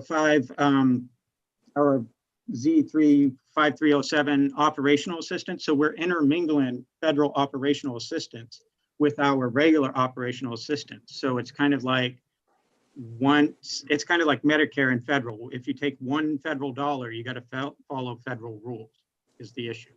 So okay, so what you're saying is we just need to reject your recommendation. that you could certainly do, yeah. That would Then be, let's reject the recommendation. Excellent. That's what I said, but we can, as a board, if what we're doing is illegal, then it's illegal, but it's been untabled, there's been a motion made, it's been seconded, we need to vote up or down on it, and if it's not legal, then we have to correct it.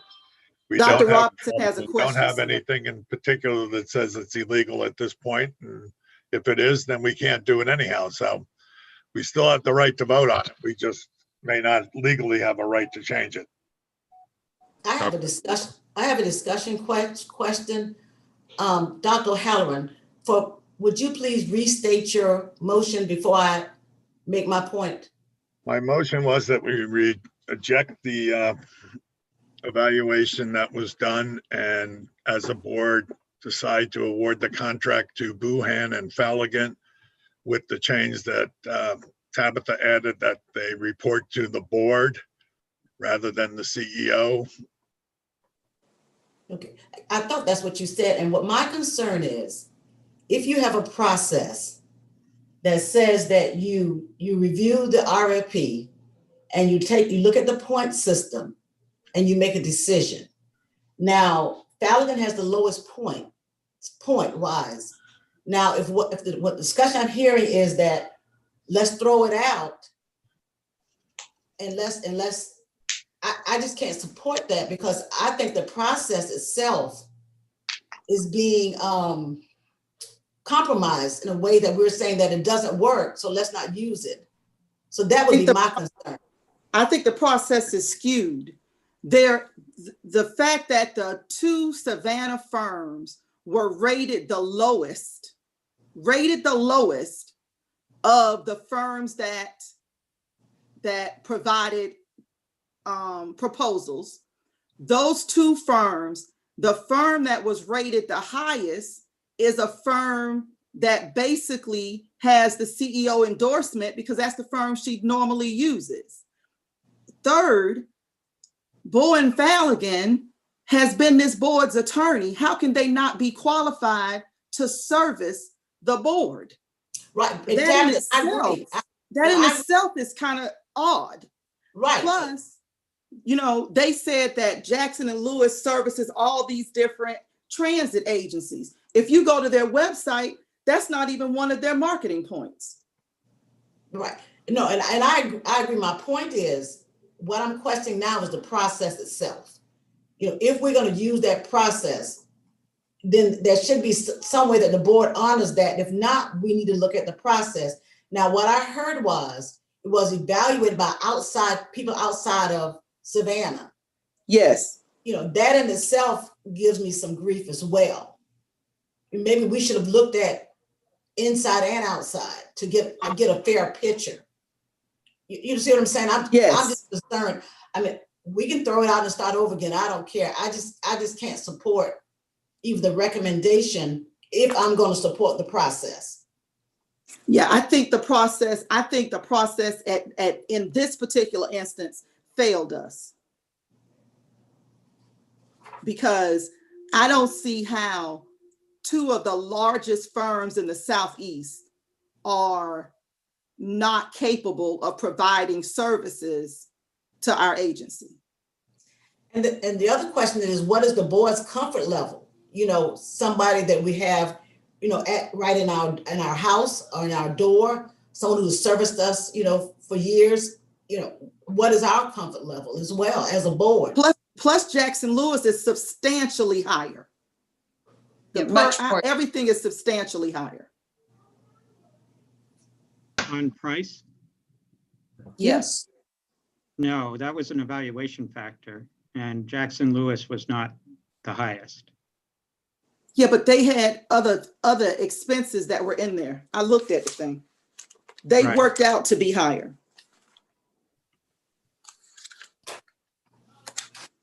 Just a few points of clarification. Obviously, the board can do what it wants to do.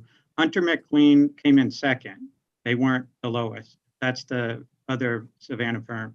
With federal regulations, we cannot consider location. That's very, very clear in federal regulations. We cannot give any deference to who's local and who's not, again, because we use federal dollars. So that can't be anything we think about. Right, but those are two of the largest firms in the Southeast. Those are significant service firms. And if you look at whether they're large or not. Right, and if you look at the services they provide versus Jackson Lewis, I don't know how Jackson Lewis rated so high. Did anybody go to their website? I did. I think my biggest concern is the $96,000 retainer.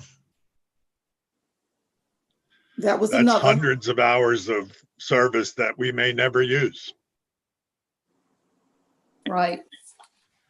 I mean, we don't have and that was compared to 96,000. our current usage of attorney services. How much was it for the previous year? 111,000. Yeah, but I'm not comfortable. I'm not comfortable. We can vote on it. If we vote it down, then we'll start over. That's, that's how the process works. I think it's really important that we vote the current motion down. I think we should provide a new motion that cancels the bid. And once we've got a little bit more information from Mr. Stearns, we can then go ahead and make the right legal choice. I do not think we should put ourselves in any sort of legal tepid water about this right now. There's really no need to. And I mean, because we're currently being represented, and I'm with Mike on this though. Just vote to award it, and if it's illegal, then we don't do it, and we come back. I don't think that's a good idea. Well, that's everybody's opinion. That's why we vote. So what are we going to do? Break it up into two votes? I don't think it's illegal for us to pick a firm. It may or may not be illegal, but right now we don't know. I would only urge all of us as board members to wait until we get the information so we can make the right choice. There's just simply no need to make the wrong choice. Can we call the vote, please? So what's the motion? Call a motion. The motion on the floor is to award Bohan and Faligant with the contract amendment that Commissioner Odell spoke to. That is the motion on the floor at the current time. We have Dr. O'Halloran who moved and Director Stone who seconded that motion. And I can call for the roll call vote. Director Odell? I say yes. Director Stone? Yes. Director Robinson? No. Director Lakakis? Director Leggett? I'm sorry, No. Director Lakakis? Director Leggett? No. Director Emister? No. Director O'Halloran? Yes. Chairman Cody? Yes.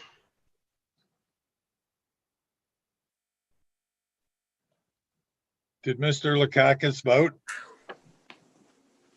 Director Lakakis? Let me see.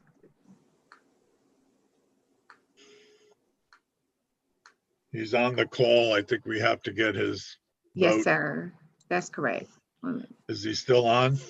Pete? He is still on. I received a chat from him. One moment.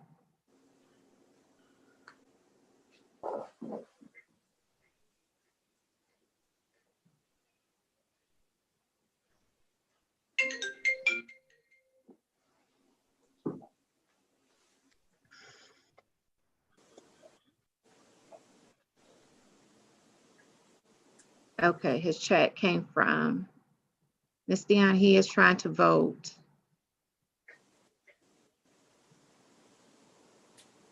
I'll see if I can.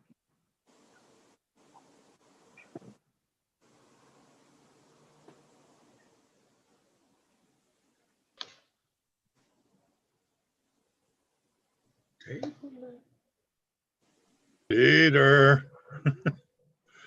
I don't know where he is.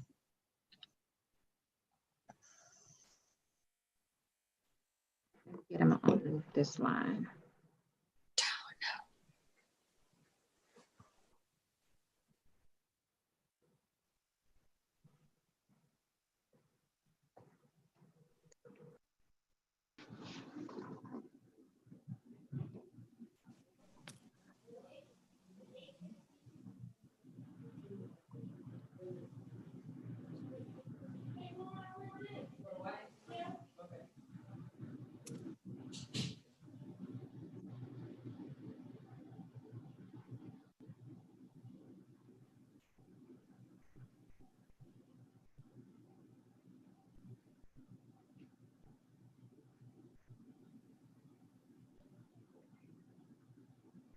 Any luck, Beverly?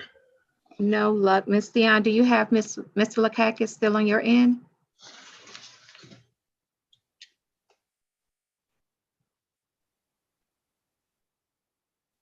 I don't, but Ms. Lakaka said he voted yes.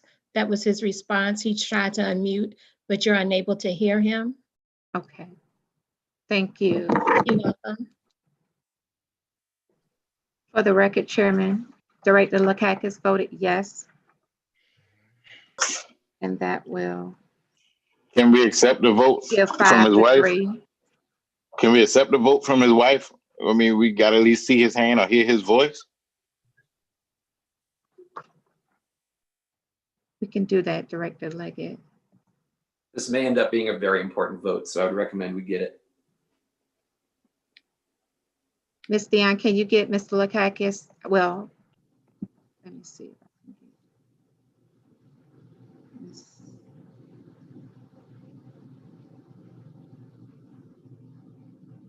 His vote. I'm trying to get him on speaker for you now.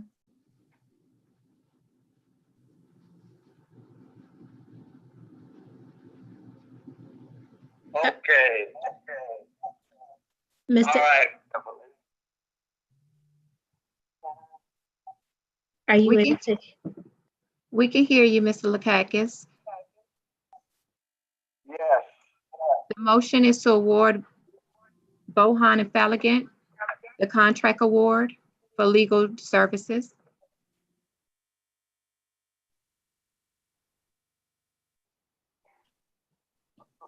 Repeat that. She said, can you repeat that, please? Yes, ma'am. The motion is to award Bohan and Falligant firm legal contract services.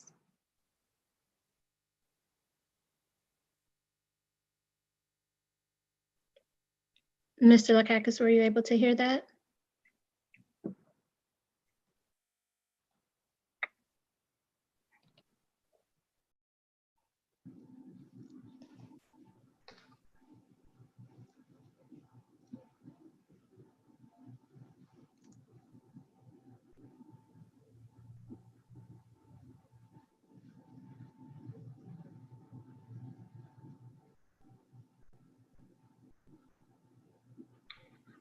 I'm not getting a response from him right now.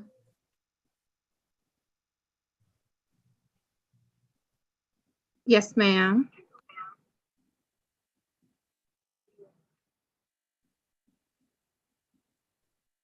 Ms. Lakakis, do you have, okay, 1 second. 1 second, Director Lakakis. Director Lakakis, you are on speaker. Well, yes.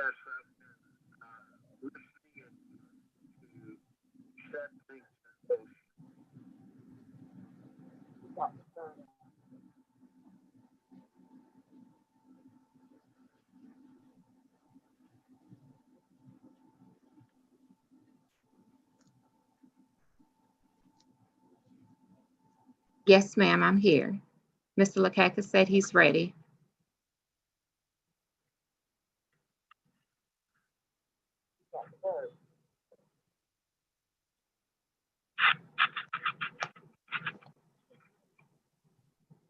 This is me, and I'm ready again.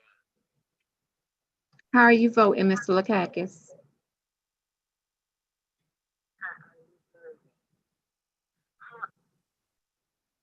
I'm voting yes. Okay, thank you. Chairman Cody, did you capture that, to the board? No, I couldn't really hear it. He voted yes. Right. I'm gonna keep you on this line, Mr. Lakakis, okay? What do we have? Yes for Pete. Yes, sir, that gives 5-3. Motion passed.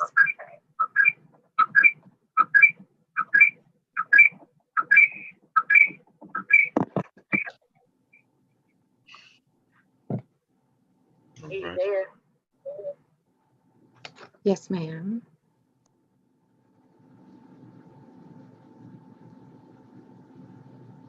He could just stay off of mute so we can hear him. Okay, thank you.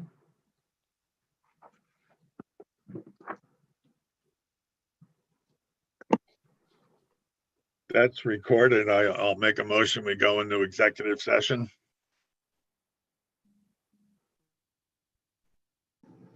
Second. Second.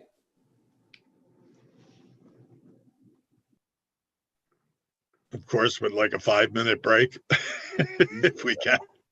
I'll start the breakout rooms. We're gonna call for a vote for the executive session. Yes. Oh. I got to shut up. Director Odell, Yes.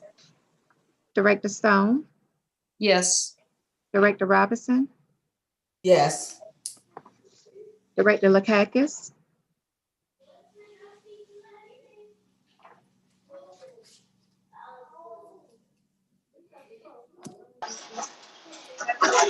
Director Lakakis,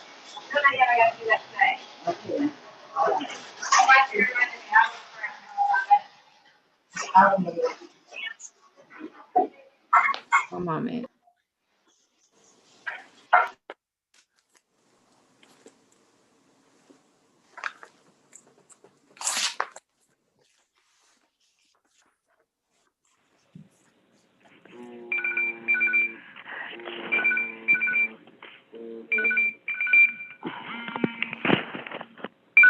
Join the meeting.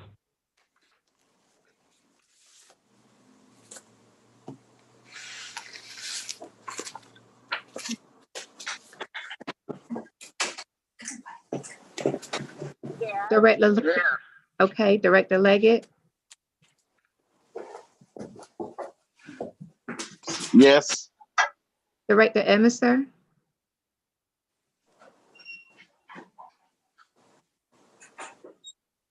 Yes. Director O'Halloran, Yes. Chairman Cody. Yes. Chairman, the motion passed to go into executive session. Thank you. Move to executive session. 5-minute break. Okay, yes, sir, that would be good. Thanks. Mr. Lakakis, we're gonna go into take a 5-minute break, but he can stay on the line with me, okay?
Join the meeting.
Hello. Yes. Hey, Mark.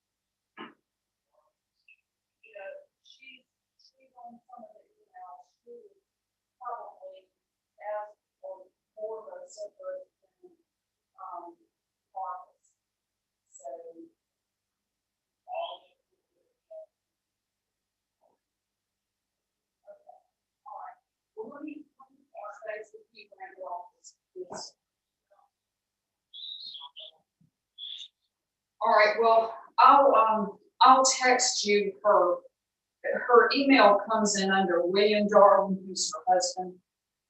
So if you should have gotten some emails. Okay, thanks. Bye-bye.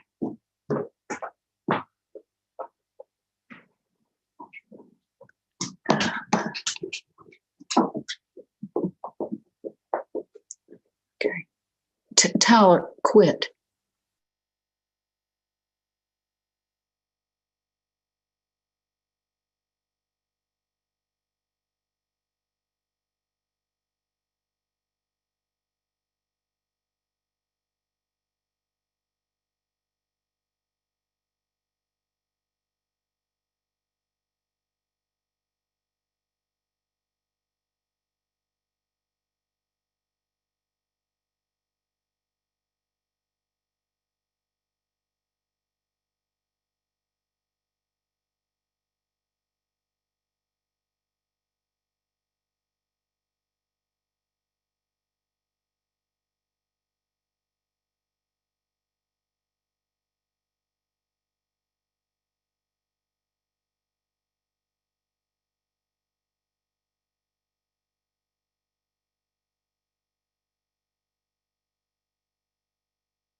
Everyone back?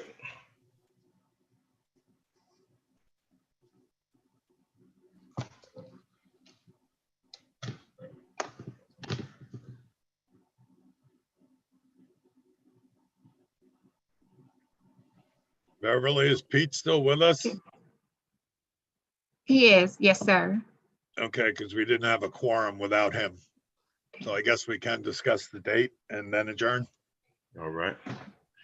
All right, now that we're back in open session, I would announce that there weren't any votes or action taken during the closed meeting. We already been over old business, so we're gonna go into new business. All right, on the post-audit presentation dates, I want to get the members' preference on combining the 3 committees on December the 1st to allow the auditors to present to the full board instead of separate committees. Malden and Jenkins, the audit firm, is available to present on the 1st, but I'm not sure if the auditor schedule will allow them to be available to present at 3 separate times. But depending on the board's preference, we will see what can be done. You can always get your preference back to Beverly this week if you would like to go over the calendars first. I'm good for December 1st to just have all of us get together. All right. Yeah, if we need a motion, to arrange the schedule to make it work on December 1st is good for me, and because we're all scheduled for our meetings anyhow. All right. And I'll second it. That motion passed. Let's do a roll. Yes. Time for lunch. We'll do a roll call vote for that motion. Yes. Okay. Boy, Beverly, you don't miss anything, do you? I try not to, sir. Okay, Director Odell? Yes.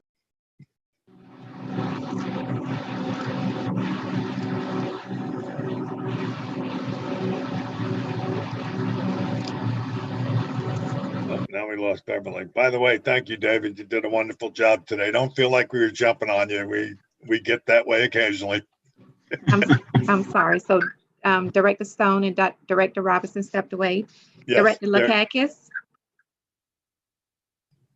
Hey, hold on just a minute.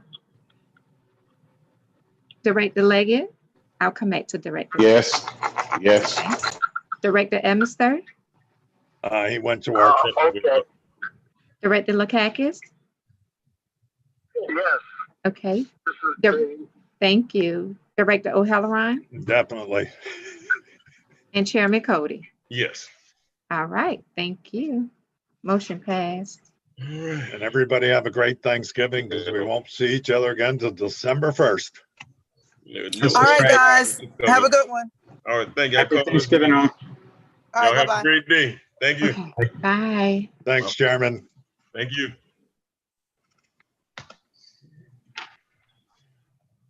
See, man.